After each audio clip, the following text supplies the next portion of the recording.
What should we call this one? We should call this one... Train Ho. Train Ho. Duh. Duh. Train Ho. Easy.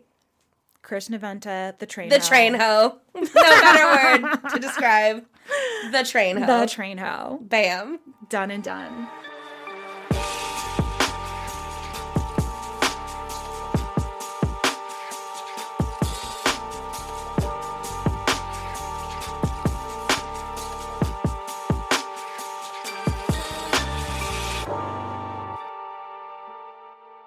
My Auntie V sent me a text this morning. Okay. And she is in, hold on. Auntie V is San Clemente Auntie. Yes. So, her, Virginia, but as Auntie young V. kids, young kids can't really say Virginia without saying like anything else. So she is at the Omni Parker House in Boston, and she did a ghost hunt. Okay, we need to nail down the Salem of it all, but yes. Yes. And so apparently there's a mirror there in which you can see Charles Dickens. And apparently he went and stayed at this, like, at the same building. It was obviously not the Omni then, but he apparently had gone or practiced with it when he was in town reading The Christmas Carol. And she sends me this picture of the mirror, but then of this like picture of this like kind of weird shaped shadow that looks like a face. Yes, I can absolutely, immediately I saw it. I've tried to like that figure is out. A very like it full looks face. It's a very full face. It looks like what you would see in a horror film. Yeah, 1000. It's a very full looking face. It's very pressed up against these two. It looks like someone's like trying to smile, but like kind of not. Do you think it would be the ghost of Charles Dickens, though? And if it were, I don't know what he looks like. Would it be a Dickensian mirror? Full circle!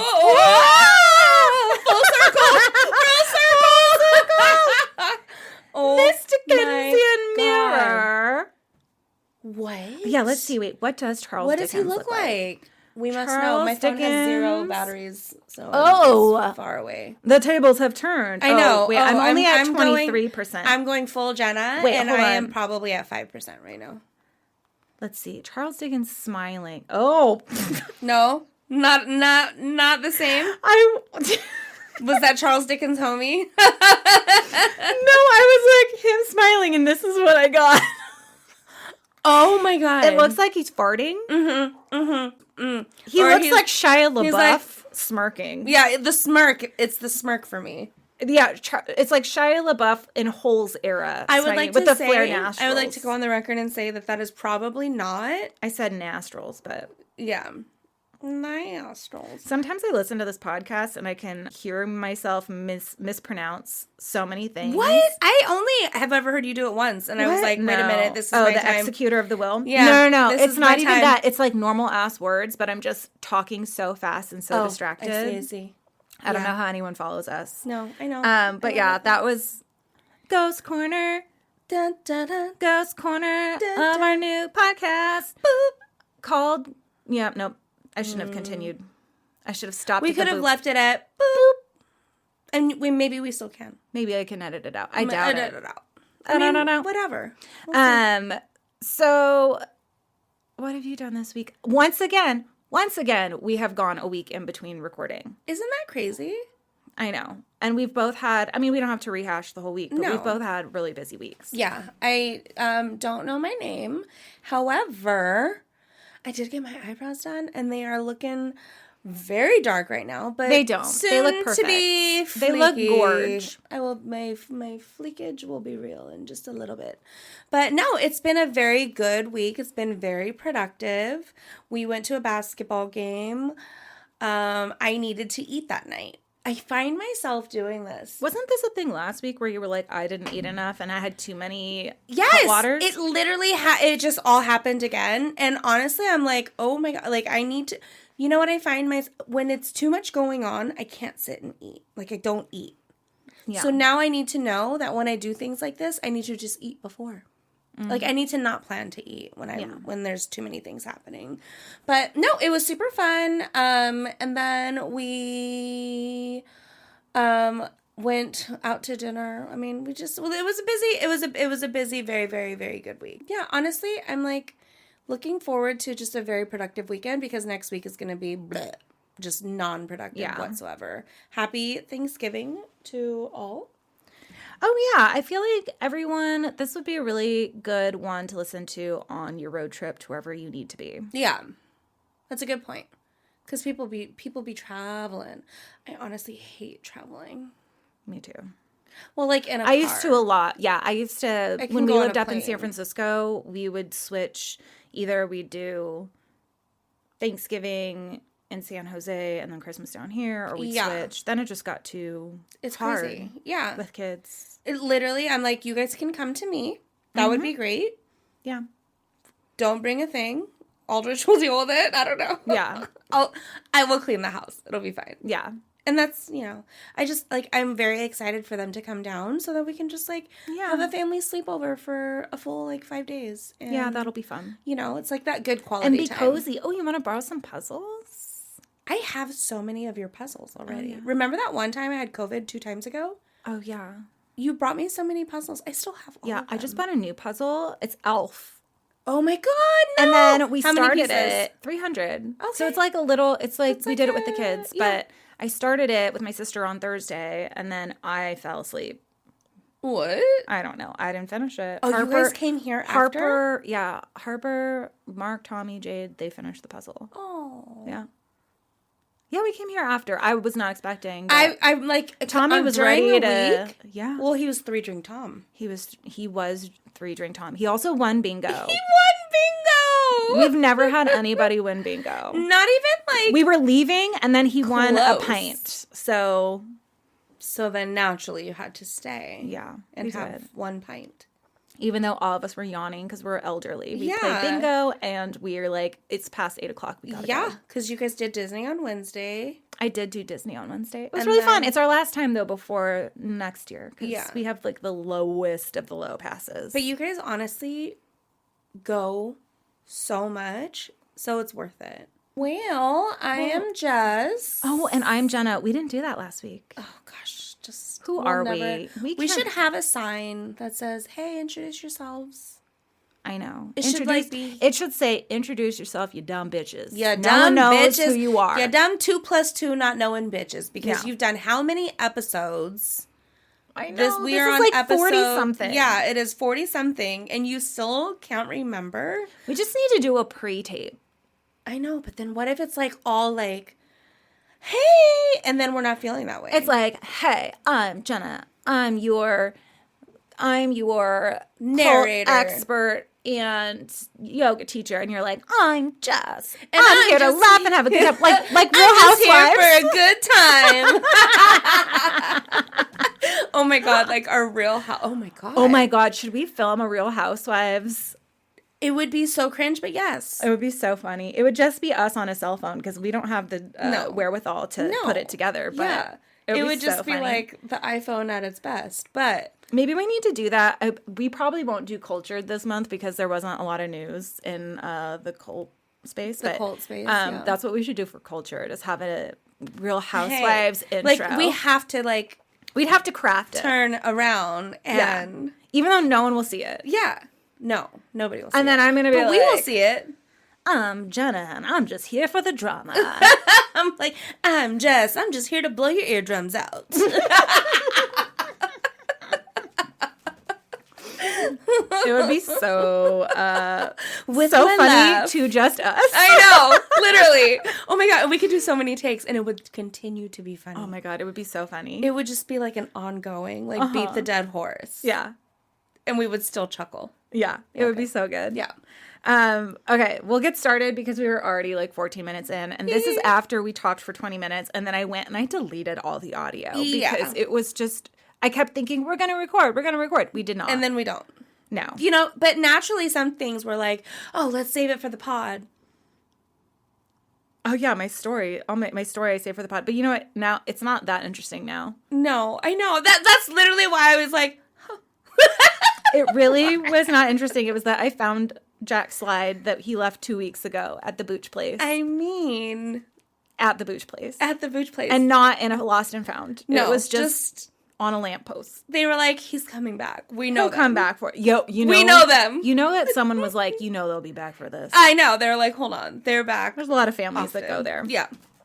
So today we are talking about the WKFL Foundation and their leader, Krishna Venta. Krishna Venta. Disclaimer, we've already done this one. Ooh. But you have not heard it because the audio was trash.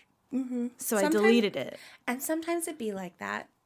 I think, honestly, when our the vibe was audio off, is too. trash, that was the universe being like, nah, bitch, we're not going to let you post that one. No, but also I think it was one of the ones where our vibe was off. Yeah, that's what I'm saying. Like, it was like, Vibe was off. Audio was trash. Yeah. I think we probably didn't hang out. I think we were just exhausted. I think, honestly, when we record when we're exhausted, it's doing anybody favors. No. I said nobody, anybody. Nobody, anybody favors? Nobody, anybody it's favors. It's doing nobody, anybody We're onto the favors. shit, right? Straight off the gates. Fuck shit, right off the bat. Yes. Right off the bat. Right off the bat. Is that the right saying?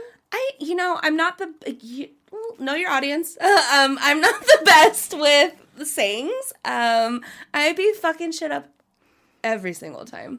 Wait, just last episode, I was like, wait a minute, that doesn't sound right.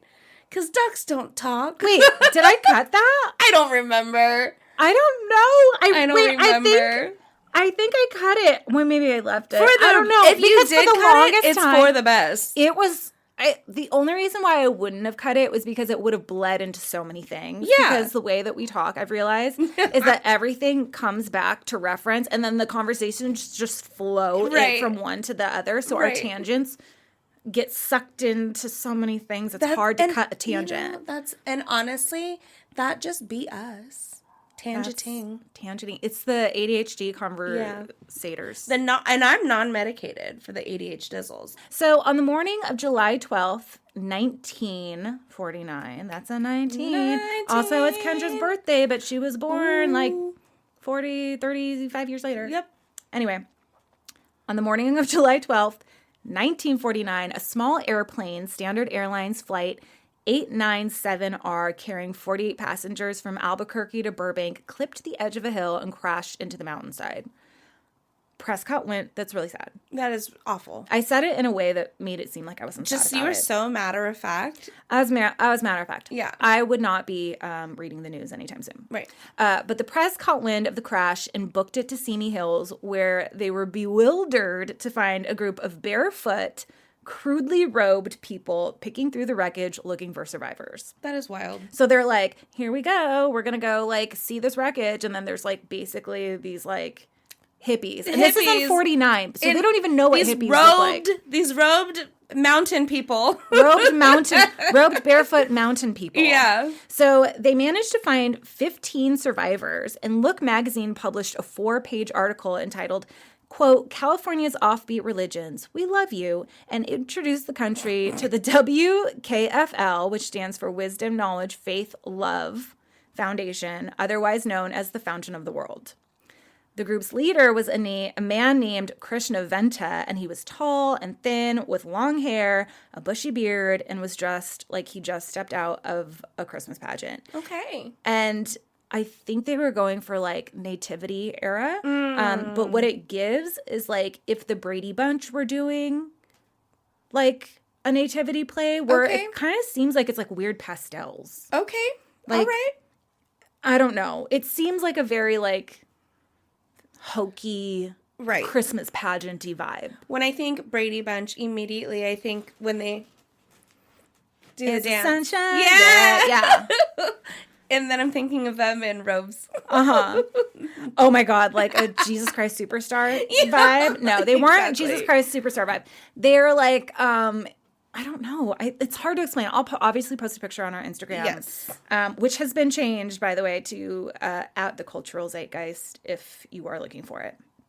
But it looked hokey. Anyway, Krishna Venta claimed that he came from the planet Neophrates 240,000 years ago. The planet, which used to exist in our solar system, was the origin of all human life, but it kept orbiting closer to the sun because that's possible. Okay. It's not. where, like, people get cooked. Like, where the life would just get cooked. But so, so they were like, oh, we're getting too close. So Neophrates becomes uninhabitable. So the Neophratians fled the planet to colonize a mysterious dark planet that would become Earth. Okay, Icarus. Yeah. Krishna Venta was the leader of this planetary excursion. His soul lived for many centuries in Nepal, just popping in from, like, to point, like, really important people in, like, directions, like Jesus and Moses and the Buddha. And then all of a sudden he just teleports into this body of this random baby. And he's like, oh, I'm going to live on Earth again. And it's on their plot of land in Box Canyon that he and his followers were preparing for an imminent cataclysm, a race war that would bring about the end of the world. Sound familiar to any cult nerds. But Krishna Venta would never live to see his prophecy come to fruition because 10 years after they were introduced to the world, the whole organization came crashing down with 20 sticks of dynamite. Holy shit. Kaboom? Kaboom. Okay. So this one Kaboom, has everything. the whole, all the peoples. Not all the peoples, but a lot of the peoples. A lot of the peoples go kaboom? Yeah, Dang. a good chunk. That's kind of... Not actually maybe a chunk. I think there's a few buildings that were okay. Okay. Krishna Venta was born Francis Herman Pinkovic in San Francisco on March 29th, 1911. Why? So at yoga, we're talking about our left and our right. Mm-hmm. And one student was like, you just got to do, like, the L. That's, like, the cheat, the ultimate hack. Oh! But, like, you know when you look at something so long and it doesn't look like it anymore? Yeah. So it never works. No. And then I was like, I think I might be dyslexic. And Tanya's like, I wanted to say that, but I didn't want to... I didn't want to offend you. I was like, know how that was going to land, but I think I'm pretty sure I'm dyslexic. Anyway, so he's born on March 29th, 1911. Okay. His family was super poor. His father was a Romanian immigrant, and he was so little, his mom had to stay home with him.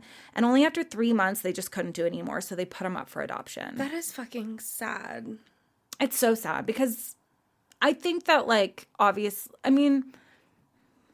to say? Who's to say?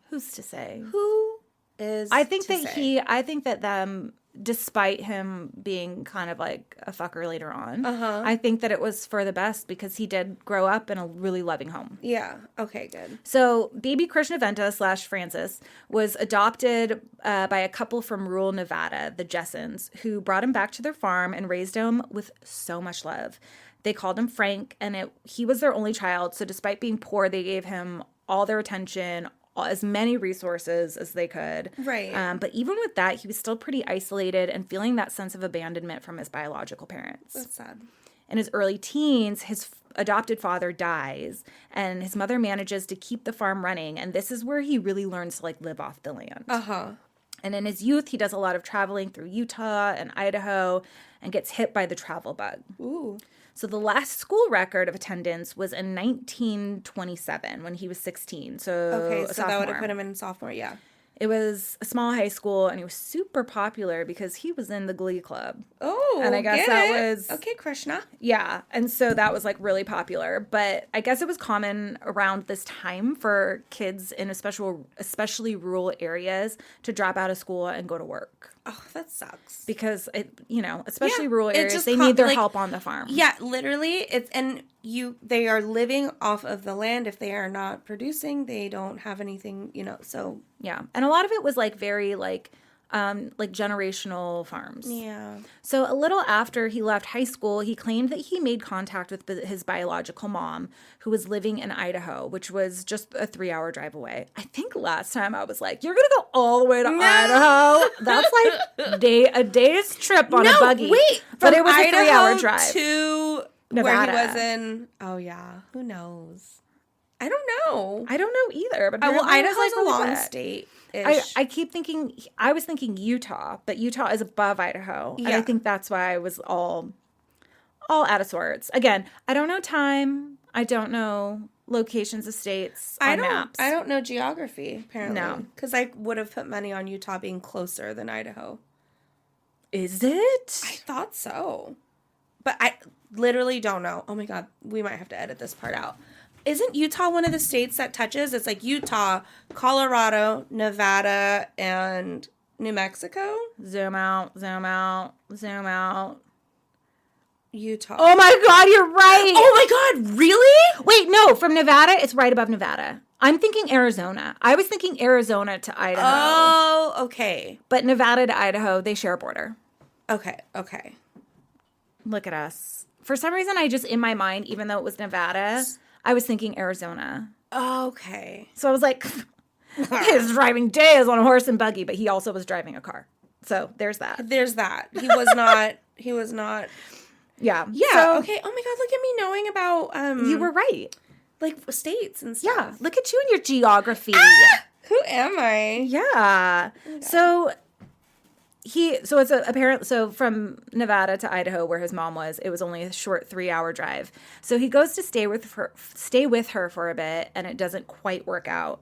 Oh. And there doesn't seem to be a reason why, but that's just kind of like a door he closes. It's just, yeah, and honestly, like, she is the birth mother.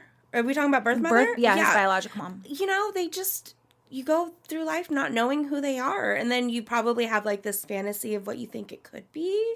Mm-hmm. And that's kind of setting yourself up for I mean, of course, like everybody wants like them to reunite and be like, oh my God, and he's like, like, oh, I'm rich now. Yeah, I'm rich now. Let me give you all my resources. No, it wasn't that. So the Great Depression hits in 1929, and he has a hard time finding work. So he travels to San Francisco in search of his birth father and manages to meet his paternal family, and they block him from meeting his bio dad. Super sucky. Don't know why, but I think a lot of it, I don't know if they were protecting the dad or if they were protecting him, because his dad didn't look for him. He was a grocer, like he worked as a bagger at a grocery. Maybe he was more complicated than they wanted him to. Yeah. Also, they could be very, like, wary of someone being like, hey. Like, wait, you coming out of nowhere? Saying you're his son? Are you going to, like, make him feel bad and he's going to try to give you money and he doesn't really have much money? What are your intentions? Yeah. Sad. So he gets turned away from his dad, and he does what a lot of young men do during the Depression era and becomes a tramp. Tramp. Okay. A tramp is one of those Depression era dudes who hop from train to train. There's a lot of other words for it, but I've used it in the last one. But it was not appropriate. I never thought that's what tramp meant. Yeah, like I thought tramp was like Charlie Chaplin, like the tramp. You tramp. I thought it was like one of the like a hoochie ho. Yeah, no, but it is now.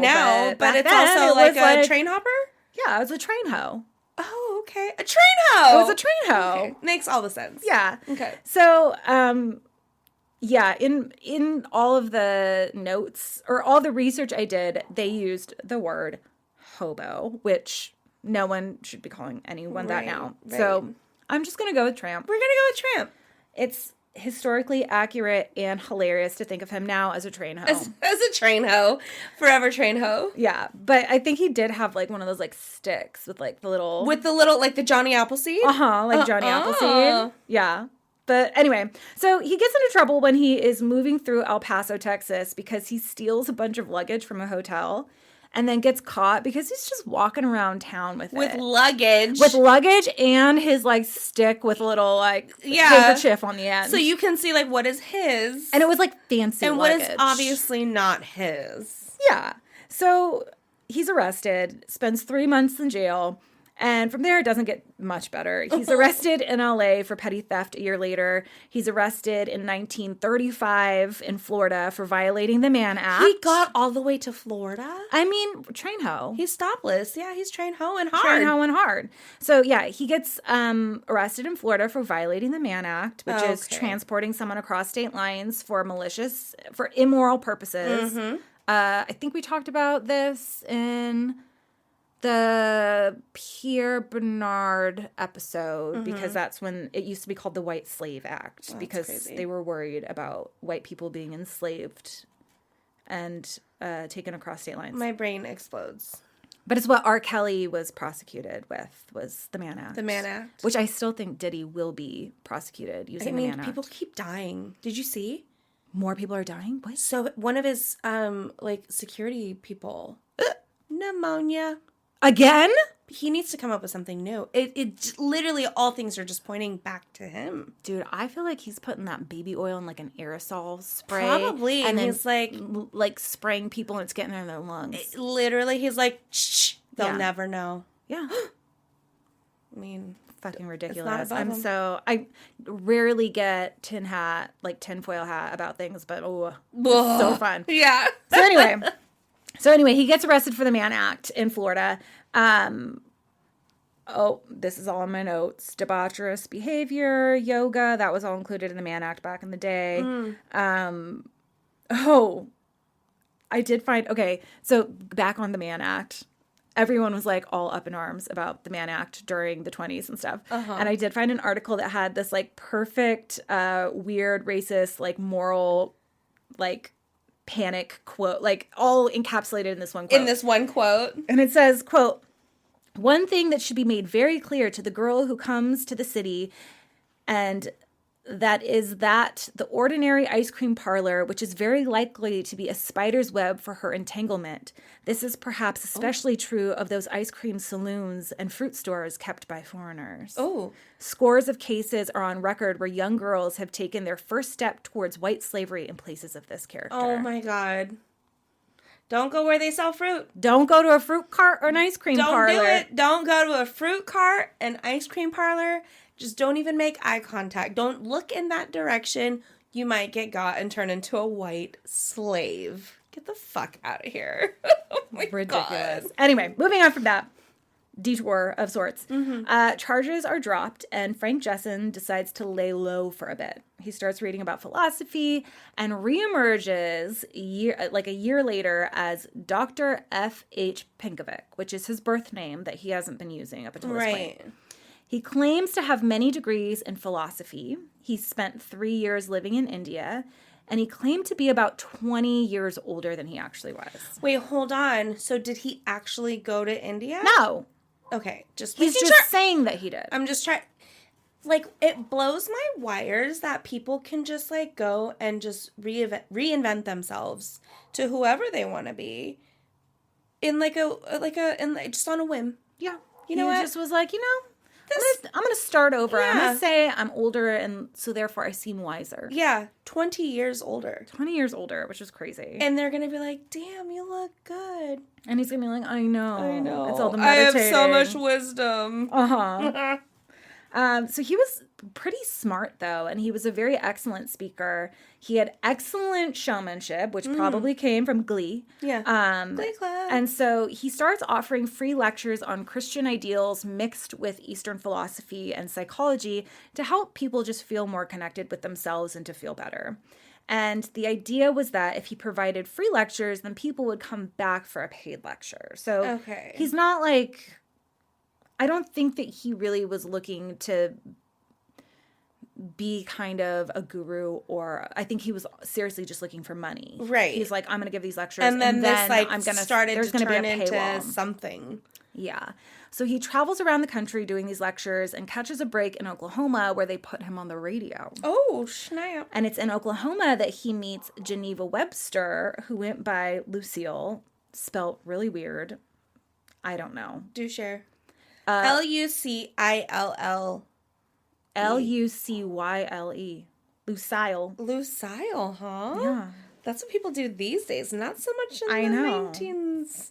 I know. That's it so does wild. seem like a very 2020 spelling of a name. So he meets her. They get married, and it seems at first she knows his background and that he's bullshit. Yeah, she knows that he's bullshit, but she marries him anyway. Oh. He keeps traveling and lecturing, still not making a ton of money, but it's enough to support his wife and eventually 2 kids. But his lecture attendance starts to dwindle, so he starts seeking more publicity. So again, it's still kind of this hunt for more money to get people to come to his lectures. He tours state fairs trying to drum up more followers. He does get arrested in 1941 for writing threatening letters to President Roosevelt. Oh, just slipping that right in. Yeah, but he just doesn't do much time. It's just kind of like, I don't know, a slap on the wrist, basically. Yeah. In the summer of 1941, Frank decides to attempt to be the first white family to trek the old Gold Rush Trail in British Columbia. Okay. The trip was a disaster. Like, disaster. Oregon Trail style. Yeah. I'm 100% sure at least someone had dysentery. Someone had dysentery, and Axel broke. Health was fair at best. Yeah. They were like, I don't have enough oxen to get across this river. They might have needed to eat an oxen. Oh my god. Oh my god. Wait, can we find that? What? Oregon Trail. Yeah, you can play Oregon Trail. Oh my god, I'm going to play it. You know what I found? Today we were at the mall and we went to the Hallmark store. There is a computer monitor ornament and you click on it and it has the opening titles and the music, and then it like flashes, you've died of dysentery. And you're dead. I was like, do I buy this? Straight to the point. Do I do this? Yes. I didn't, but... So him and his family hiked 500 miles in 44 days with just the family, Frank's secretary, Ruth Britzel, and a guide. They ran out of food halfway through the trip, so they were just starving and hiking. Starving and hiking. In wilderness. That is fucking crazy. As a mother, yeah, I'm not bringing my children on this escapade. It's not the right word. Adventure. This doomed adventure. Yeah. No. Crazy. I don't know. Well, she does reach her limit, but so they survive that. Probably do they get to where they're going? Yeah, they get to where they're going. They survive that. Then they're just like driving down a normal ass road and they get in a really bad car accident. And most of them are injured, right? Okay. His secretary, Ruth, also with them, very injured. And Frank uses this as an opportunity to promote his teachings. Oh my God. And Geneva is like, you know what? I put up with a lot. Yeah. I probably had dysentery. Yeah. I went on that 44-day trek of hell. Yeah. Like with you. Yeah. And I'm done. And I'm calling it. Yeah. I'm done. This is like not cool. So she files for divorce and gets full custody of the kids. And he agrees to pay $80 a month in child support, which is about $1,500 a month today, which is still not much. I mean, I think about like what my dad had to pay. And I don't know, maybe my numbers are skewed. It's certainly not much. I know people who get more than that for a one-child moment. Yeah. It's just so crazy. Yeah. It's it's good money. Yeah. So in a very unsurprising turn of events, Frank then marries his secretary, Ruth. Oh my God. And then moves to Salt Lake City. Salt Lake. I feel like it always leads back to Utah. Yeah, I know. It always leads back to Utah. I mean, it's true. It always does. Like, there's something about the mountains. Yeah. I don't know. There's probably, like, so much space that a fledgling cultist could go out there and have a compound. It's prime space and be unbothered. Yeah, because there's just so much. Yeah. So oddly, he decides to enlist in the U.S. Army, but it's in July of 1945. The war is over a few months later, so he's discharged without seeing anything. They're like, we're all set. Yeah. I don't know why he decides to do that. Maybe for money. Yeah. I'm sure there was like a signing bonus and they were like, dang it, we don't need him. Yeah. So after the war, the lecture circuit dries up and people just like aren't interested in what Pinkovic is selling anymore. So he reinvents himself within the course of a week. Oh my God. Again. He gave a lecture as Dr. Pinkovic. Then 30 miles away, a few days later, comes in as Krishna Venta. And he claims to be a prophet who has acutely predicted the future since 1927, hailing from the Meta-Verta Valley in India. Don't know if that's a real place. No. And he went full Jesus, grew out his hair, his beard. He stopped wearing shoes and started donning the robes. Okay. Which is disgusting. Yeah. The shoes thing. I used to know a guy in college who didn't wear shoes in San Francisco. And his feet were always There's a term for up. them. Like earth. Yeah, no, I get why. I understand the concept behind it, but the practicality of it is disgust. It was disgusting, especially in a city. Oh my god. Because I mean, I don't like wearing shoes. When Mel lived in the city, she would ride her bike to work every day, and she would always have to look on the ground because sometimes, like, when she would ride, her wheel would kick up syringes. Yeah. And she had to make sure she didn't run over any syringes. Yeah. So they didn't come up and poke her legs. Like, that's fucking crazy to expose your feet to some shit. No. Yeah. When it would rain, this guy would have trash bags just like in his like his satchel. His satchel? And he would like duct tape bags around his feet. Oh. Because he was like, yeah, it gets kind of gross because, like, you know, of like all the feces and the pee on the street mixes with the rain. It's there. And I was like, you're not thinking about that. I'm like, you don't think about that when it's dry, though? Yeah, because it's also disgusting. It's already there. Yeah. Oh, the rain throws a little, you know, makes it worse and makes it doo-doo but soup. It's still gross. But doo-doo is doo-doo. Doo-doo Doo-doo is doo-doo. Doo-doo or dry doo-doo. I mean, it's either doo-doo. way. It's doo-doo. He preached basically the 10 Commandments, but was also less hesitant to bring in the elements of Hinduism. So he talks a lot about meditation and reincarnation, but then he also brings in these doomsday prophecies that hooked people who were having anxiety after the war. Yeah. That there was it was like the very beginnings of the Cold War. Okay. And so a lot of people start to think like, oh, it's not over. Right. And so they have a lot of anxiety about this. We need to over-prepare for something. Yeah. So they have anxiety about this. And so then this is, I think, how a lot of these doomsday cults kind of happen at this time because it gives an outlet to their anxiety because it's someone saying like, hey, you are valid to feel this way. Right. So this shit works. He starts charging 50 cents for his lectures, which translates to about $15 today. Okay. Which is a good deal. Yeah. And then in 1948, he said, and this is a quote, I may as well say it, I am Christ. Unquote. God. And, oh, God. I just looked up a picture. I can see where he was going because his resemblance... He's growing all the things out. He's trying to do. He's committed. He's got like a potato sack on with like a rope for a belt. He is ridiculous. I might as well say it. You know what? Christ. Cat's out of the bag, baby. Yeah, my hair is now long enough for you to buy this. Hold on. It is time. I don't know why it took me so long. I don't know, but I'll let you guys in on a little something. I just been, just a little something I'm going to let out. A little something. Yeah. So eventually he masses about 200 followers. And in a few years, they're able to buy about 25 acres of land in Box Canyon in LA. And they built a monastery there, which they call the WKFL Foundation of the World. When joining the commune, you're required to give all your monetary assets and to work to support the community. In return, you were housed, fed, and could attend all the lectures and meditations given by Krishna Venta. So, like, typical commune shit. Right. Except for the giving all of your worldly possessions to just the foundation. Yeah. That's not normal in any normal commune. So Venta leaned into the Jesus cosplay situation, and his followers also were like, yeah, we're going to do that too. So he'd also arrange marriages between followers that would only take place on his birthday. And these were only symbolic marriages because sex was forbidden. Except for him. Obviously. Duh.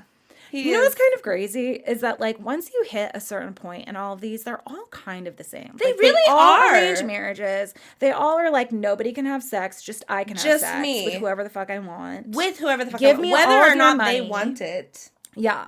It's kind of the same. It's just same. It's just so crazy because, like, I am Jesus. Yeah. Or Winston Churchill. Or Cleopatra. Mm-hmm. But it's all, like, just so outlandish, yet we keep arriving here. Yeah. We do. We will continue to. It's these patterns. Here. It's the patterns. I feel like that's what's the most interesting thing about doing this. Yeah. It's the patterns that you're like, of course, I saw this coming. So the group also started prepping for the impending apocalypse that Krishna prophesized. And so he prophesized that America didn't treat Black Americans very well. He was like, they're going to team up with the Russians because we treat them like shit, which at this time, yes, they did. Yeah. So they're going to team up with the Russians, our enemies, and they're going to overthrow the American government. But the Russians can't be trusted. They're going to turn their back on the black people who live in America. And they're going to take over the world. And Venta and his 140,000 followers, he only had 200 at this point, so he did not have that many. I don't know where he got this number. What is happening? His math ain't mathin'. Okay. So they were going to lay low until it all blows over, and then they're going to reemerge to bring the word of God to the world and take over. I don't know how they thought they were going to beat the Russians. They literally were just going to watch everything else happen and then pop up just at the opportune time. Yeah. Just like lay low. Befriend Russians, maybe? They said take over. So, maybe. I don't know. Maybe the Russians were going to be like, oh, other whites. Oh, wait, hold on. Jesus is here. Yes. Wait a minute. Yeah. So the group does well, and they give back to the community a lot. They feed the unhoused. They help at senior centers. They clean up beaches. Okay, I love that. And while it seems like a lot of the followers were invested in the altruistic aspects of the group, Venta knew that this kind of work is going to draw publicity and then going to draw in more followers. So he knew that doing this humanitarian work was going to reflect on them very well. Right. So that's, I think, why he did it. I don't think he did it out of his heart. Out of his heart at all. No. And while his followers lived in more or less squalor, he was driving around town and smoking. A Rolls Royce. I don't know if a Rolls Royce existed then. Okay. Because I would have put it in my notes. Yeah. But in my mind, it's a Rolls Royce. Yeah, I was channeling, they wear gold. Vagabond? Yes. Vagabond? Yeah. Yeah, he's driving around town, smoking cigars, and giving private lessons to the younger, prettier followers. Ew, I don't want to know. He is disgusting. Yeah, I don't want to know. In 1949, I'm doing really good on my 19s right now. Yeah, I'm in a roll. Impressed. In 1949, Venta heard the crash of the Standard Airlines plane and rushed to the scene. The aid they provided gave them so much good publicity. He insisted that his followers take first aid classes, and they started assisting in wildfires, earthquake recovery. They provided cots and nurses to help victims, and then Venta was in the shit with them. Right. He was out there helping move bodies. Really? Yes. Okay. He was in the shit with them, directing traffic. He was he had his vest on. He had his wands out there. Lit up saying, you, there, you, stop. So he's out there in the shit. So it makes him look so good. Yeah, no, he's looking like It's this. he's walking selfless. Yeah, he's walking the path that they're on. He's not just oh, you guys should do this. He's not just directing. He's in the trenches with them. Yes. Yeah. So, however, 1955 rolls around. His first wife, Geneva, reemerges and sues him for never paying child support. Good. So that $80 a month he was supposed to give her, he's never given her a dime. Never happened. He tells the judge he's from a religious commune that gives all their worldly possessions, so therefore he had no money to pay. Then Geneva said, quote, he told me he would plan his life accordingly so he would be protected. He said that he would form his organization where people would give all their possessions to the organization, and then he would be the head of the organization. Nothing would be in his name. Everything would be in the name of the organization, yet he would have them arrange all the money he wanted to use it anytime he wanted it. Unquote. Unquote. It was a rambler. That was a quote. That was a quote. Oh, shit. Okay, let him know. That was a quote. She was just rambling, but she had a lot to say. And it was all true, I bet. It was all true. I bet you did all that. On top of that, her lawyers point out that Venta regularly took trips to Vegas and would lose money on the fountain's dime, and then they would pay for all of his expenses. Okay. So he's these people have can't no so money. much as have sex. But he can it's have out all there, the sex, just and playing roulette. Know how to roll, or I don't know when to hold him. Oh yeah, or something. Yeah, yeah. I know that song. Kinda. I don't know the words actually. I don't. Okay, we'll cut this out. Okay, we'll cut this out. We need to. It's painful. So bad. But he's out there freaking shaking them dice and rolling them. Yeah. On the foundation's dime. Yeah. Okay. He sucks. He I mean, sucks. he did. He already sucked. Well, the court also thought that. So they ruled in Geneva's favor, and they ruled in Geneva's favor. I think I said flavor. You know, maybe. Anyway, so they ordered him to pay $50 per kid per month of missed child support, and he files an appeal. Meanwhile, Venta keeps traveling, living it up, but his recruiting trips aren't as successful as they once were, and people start leaving the cult. Because of this, they can't really afford to kick anyone out of the group, and it takes something really, really big to get expelled. And even then, they would just stop feeding them and hope they get the hint. Oh my God. They'd be like, sorry, no soup for you. Like, less and less, like, you can get the crumbles. Can you leave? Yeah. I know. So in late 1955, Venta's child support appeal is rejected, and he's ordered to pay within 30 days or face jail time, which lands him in jail for 5 days. But his followers picket outside the jail and call him a spiritual prisoner. Oh it's my like God. 5 days. 5 days? That's nothing. It's nothing. He got off the hook like. Meanwhile, Geneva Lucille. Yes. Is out there trying to do everything she can for these damn kids. Yeah, just pay your fucking child support. Just pay your child support. I'm just going to say it. If you are listening, I doubt anyone who is listening who's not paying their child support. I curse you. I curse you. Do the right thing. Do the right thing. Take your responsibilities and do the right thing. Yeah. And don't try to be like, try to get 50-50 to pay less and then not do 50-50. And then not do 50-50. Because that's shitty too. That is really shitty. Honestly, it's like, it's really, really, I know not all, separations are the same and co-parenting is not the same and blah, blah, blah. Just do what the fuck you're supposed to do and help these kids. Yeah. Because these kids didn't ask for They're the ones that suffer when you don't pay your child support. Yeah. Moving on after that curse. Yeah. In 1958, Venta opens another commune in Homer, Alaska, Jess's favorite place on the earth. Hometown. Jess's heart hometown. Heart hometown. I've never been. I've never stepped foot. I did. In Alaska.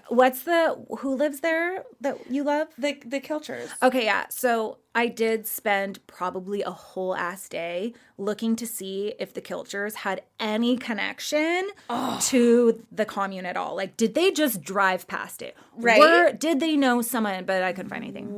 No. Honestly, they'd be like, that's some fucking weird shit happening over there. Probably. I don't know. Some of them would have probably been into it. Maybe odds. That's what Jewel. Oh, no. Yeah.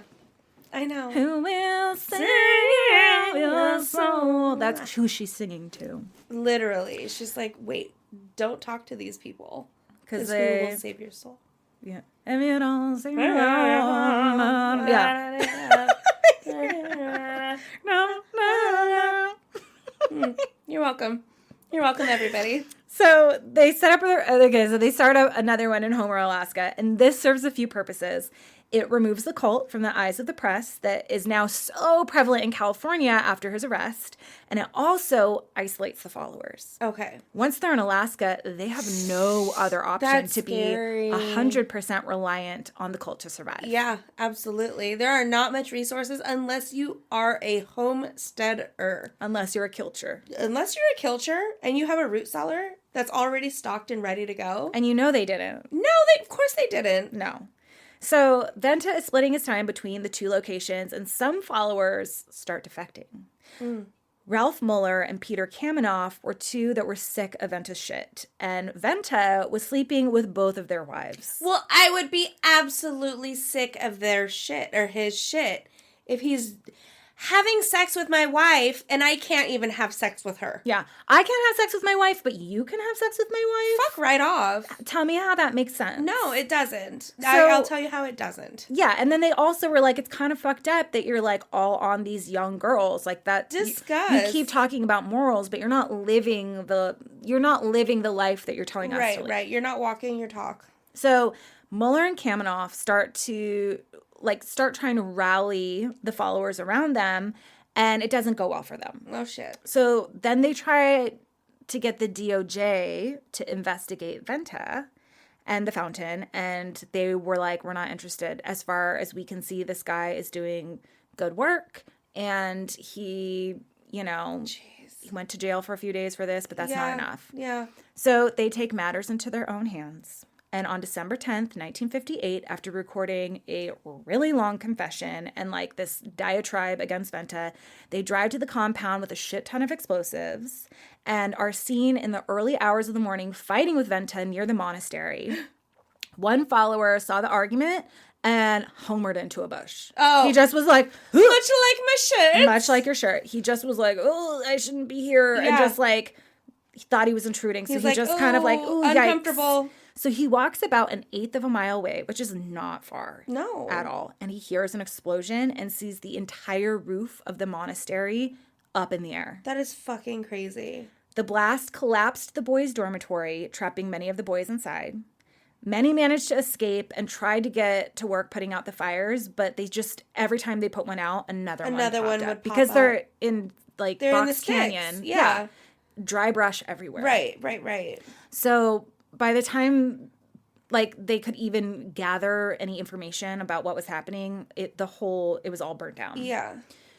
So in total, the blast killed 10, including Mueller, Kamenoff, Venta, and 2 children. Fuck. The children should have been left out of this. Yeah. Like, we should have. I believe there was, like, next to the monastery, it was, like, where all of the higher-ranking people in the cult slept, and they were the children of the higher-ranking members. Oh. So the fountain tried to keep going after Venta's death, hoping for him to rise from the dead, like Jesus because he was like, I'm Jesus.